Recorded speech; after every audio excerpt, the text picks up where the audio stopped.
পরিযায়ী শ্রমিকদের ৫,০০০ টাকা করে দিচ্ছেন মমতা ব্যানার্জি, খুব ভালো কথা। কিন্তু এই পরিযায়ী শ্রমিকদের মধ্যে 80% ভুয়ো নথিভুক্ত জমা দিয়েছে, এগুলো একটু খোঁজ করে দেখবেন। এবং 80% পরিযায়ী শ্রমিক এখনও পর্যন্ত বাইরে আছে। আর যেসব ভুয়ো নথিভুক্তগুলো জমা দিয়েছেন সেগুলো আইডেন্টিফাই করে তারপরে টাকাগুলো দেবেন। কারণ যারা বাড়িতে বসে আছে দীর্ঘদিন যাবৎ, যারা বাইরে থাকে না কিংবা ভিন রাজ্যে কাজ করতে আসে না, তারাও এই ফর্মটা ফিল আপ করে বাড়ি থেকে জমা করে দিয়েছে। আমি চাই এগুলো ভালোভাবে তদন্ত করে তারপর টাকাগুলো দেবেন। এবং 80% পরিযায়ী শ্রমিক এখনও বাইরে রয়েছে, এটা একদম 100% আমার ধারণা।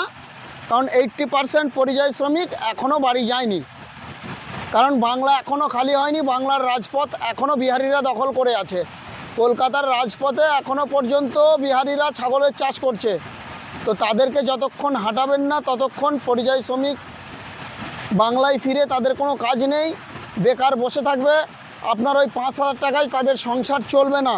তাই বলছিলাম একটু ভালো করে খোঁজ নেবেন। এবং সেই সঙ্গে কলকাতায় রাজপথে যেসব বিহার থেকে ইউপি থেকে বহিরাগতরা গেছে তাদের প্রতি দ্রুত অ্যাকশন নিয়ে কলকাতার রাজপথ খালি করবেন।